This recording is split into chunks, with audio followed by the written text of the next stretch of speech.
We're in Smithfield, it's October and it's still lovely out there, and we're just after coming out of the press screening of Spencer. Yes. So Claire, what did you think? Actually, just before we filmed here, Fergus asked me what the name of the film was.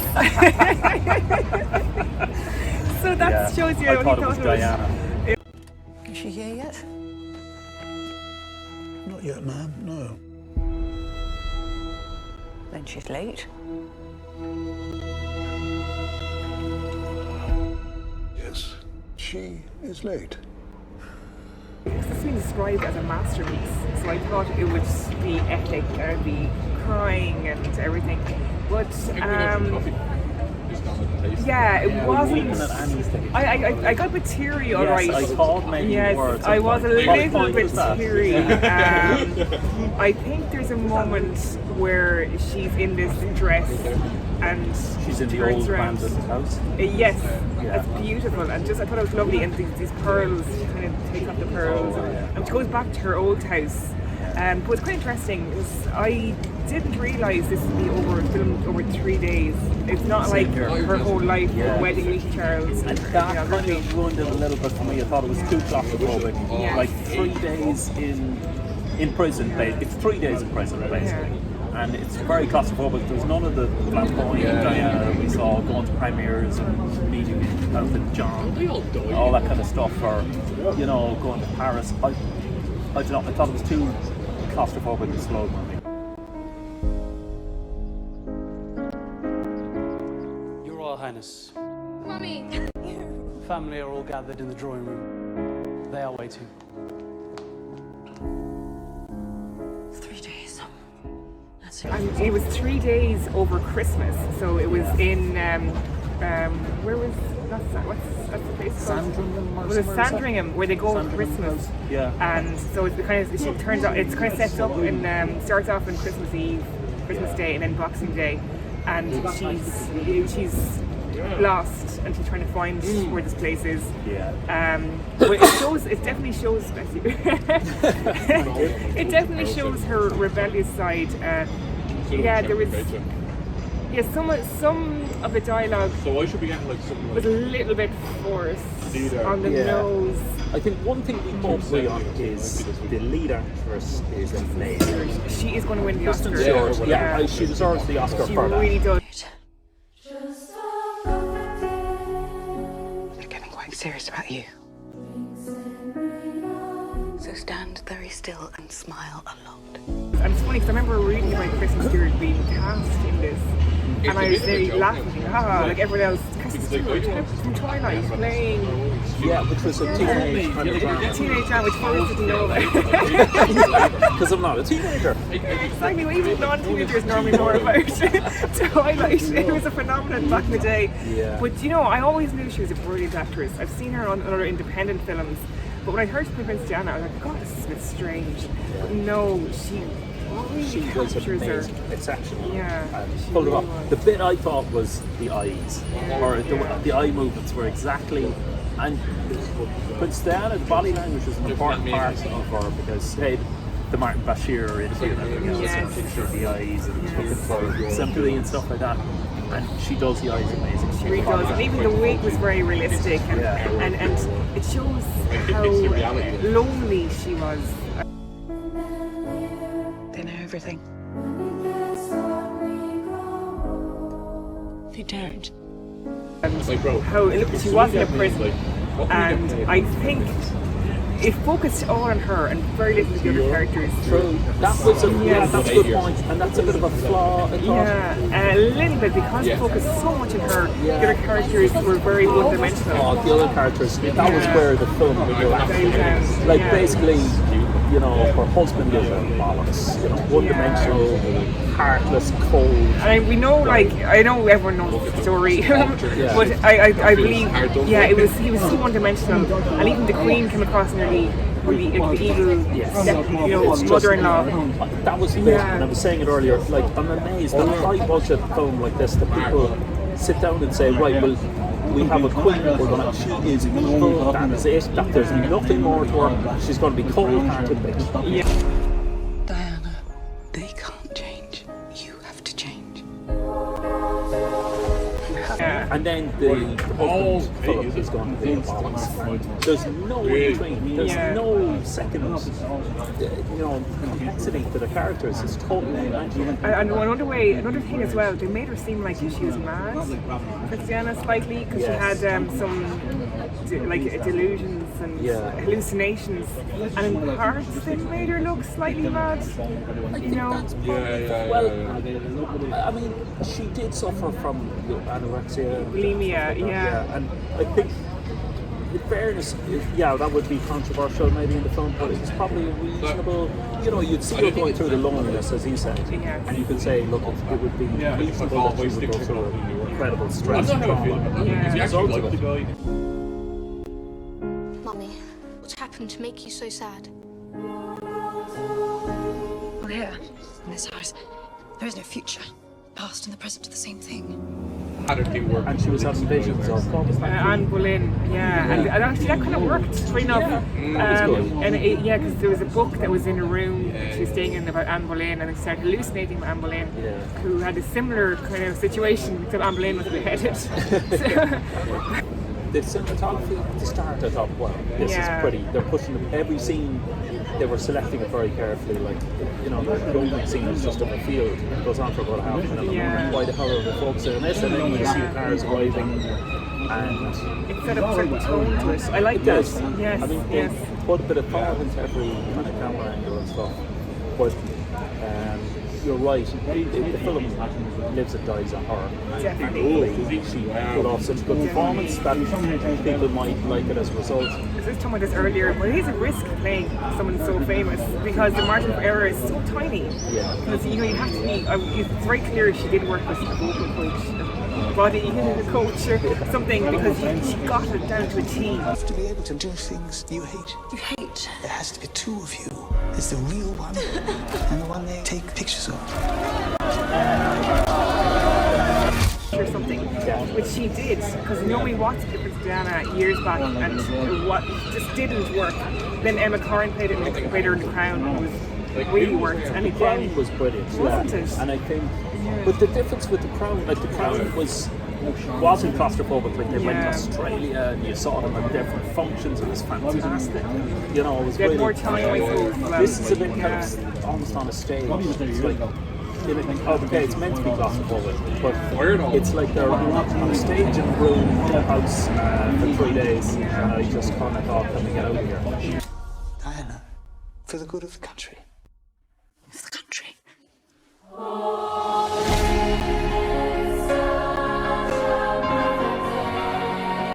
It's just too much. 2 hours long. It was, and I was really looking at my watch at one stage. It was, not a good sign. And even the music slightly jarred, but I think that's on purpose. Do you find that? Yeah, there was this music which I think was to try and portray our mental side, shaking and glasses are moving, and that was alright for the first time. I thought they overdid it. I think they did, because maybe that was on purpose, to kind of jar. We just jar a little bit, rather than making you feel emotion. Yes. It's just a little bit jarred, but it's a style. I think this film is a style. I think the same director, writer did Jackie.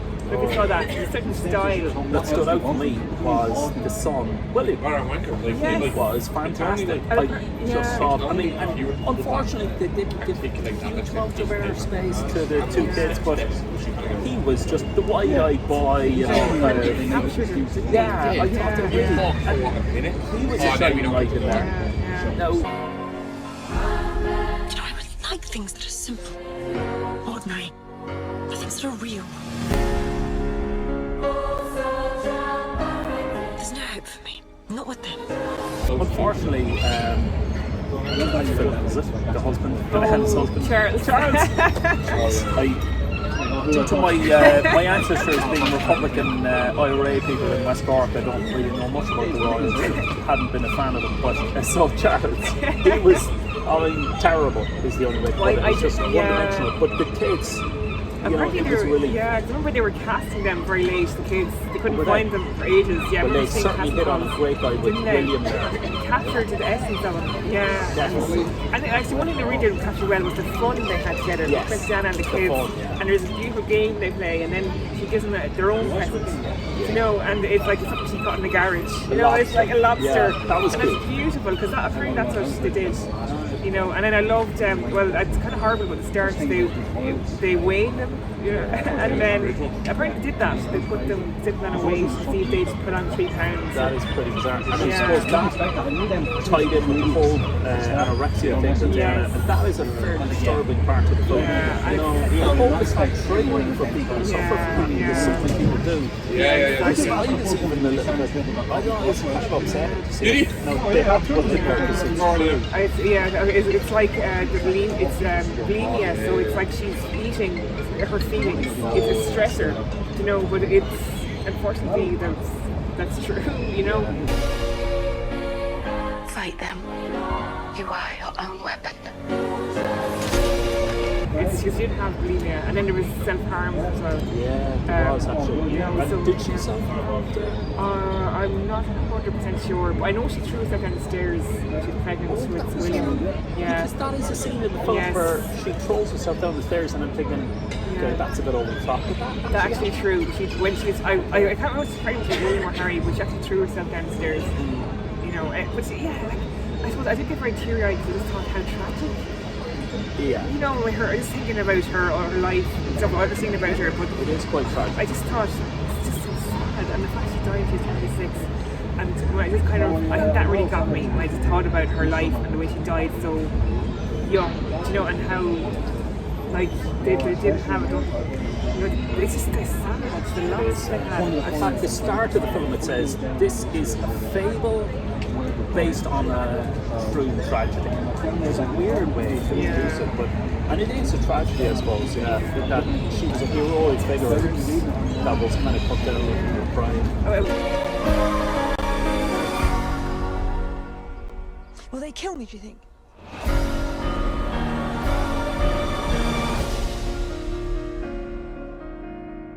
Even like for the kids, she was someone who was fun and different and breaking the rules, and she wasn't that. Apparently she used to go off away from her bodyguards in the car. Yeah. At the start she's like on her own. Free spirit. But she did that apparently. She used to do that, she used to hop in the car and drive away. They wouldn't know where she'd be. So that's true. I think she'd be very proud of how William started out. William and Kate are kind of following that tradition. You know, and I think they are propping up the royal family. And their little kids. Kate has probably saved the royal family. You know, she's got the same level of kind of dignity She and does. style. And I think those the kids as well. Like The kids are amazing. they're just a big fan of William and Kate. You know, the kids. Don't mention the other guy. Yeah, exactly. Yeah. But The other fella, yeah. But He'll yeah. probably release his own film. But I admire the Queen as well, I think with her history and what she's been through, and you know, during World War II and everything. I mean, I just admire her. I do. And when they make her look like the really evil mother-in-law, which is a bit too much, but I don't think that's true. That was really lazy. Yeah.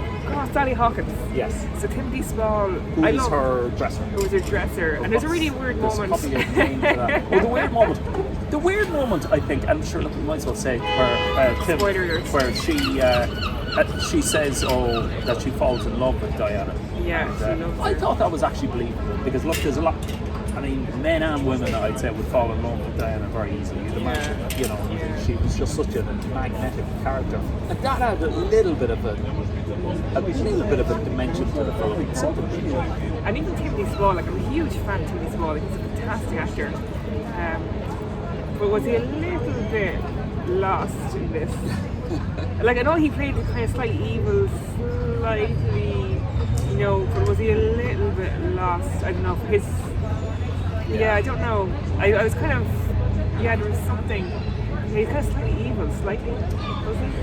Very evil, yeah. I thought. Too cartoonishly evil. Yeah, there was something missing. Yeah, And I think basically they built this entire film around one character, and then to throw in some 1D characters around her, you know, to try and dress her up. That they put no consideration into it. Apart from William, who you can kind of feel the love and the happiness between the two of them. You know? And whoever the actor is, the young William, whoever you are, keep acting because you're a superstar. He will be a star, definitely. You know, and he was only in it for like 1 minute. But just he's a superstar. He just there's sparkling off the screen, and even when he's with Kristen Stewart, just the relation between the two love. And she actually said that. There's a sparkle in that guy's eye. Wide-eyed boy who's kind of caught between fighting between his mother and father and everybody else, but has a. And I think that's pretty much William down to the ground. Yeah, it is. It really is, you know, and. Actually, it's funny, Kristen Stewart came out and she said, I think she felt guilty or something playing the part because she doesn't have kids in real life. Yeah, she kind of felt a little bit of guilt for some reason. I don't know why she said that, but yeah, maybe because she doesn't have kids, so maybe she had to make up. But it didn't come across that way. Acting, I mean. It's acting. I don't know what she meant also exactly. wasn't a princess. No, exactly. But I think. Yeah, I don't know why. Because I mean, she played an amazing mother. She really did, and if it's like for someone who is not, she's acting obviously, but she's no need to feel it like that because it comes across very motherly. And I really want to see what she's going to do next because she's going to win the Oscar. I guarantee. I'd love to see her win the Oscar because I know. Despise the Oscars, everything just ever since Shape of Water, which your one was in and you swept the boards. I now don't believe anything the Oscars were awarded. I think it's a terrible sign, but I'd love to see her win. Oh yeah, definitely. She deserves it. Definitely. When is this out? I think it's in November. I think it's another month. I think it's a month away. Yeah, so we got a really good preview of it. It's interesting to see now what the general public think. Well worth going to see. But I don't think I would describe it's well worth going to see. I think it's it's worth going to see. We'll take the well out of it. But it's not a masterpiece. That's one thing. I saw other reviews, and I don't think it's a masterpiece. It's not the thing. But it's for Kristen Stewart to go see it. Yeah, sure. Okay. Lovely. See you next time.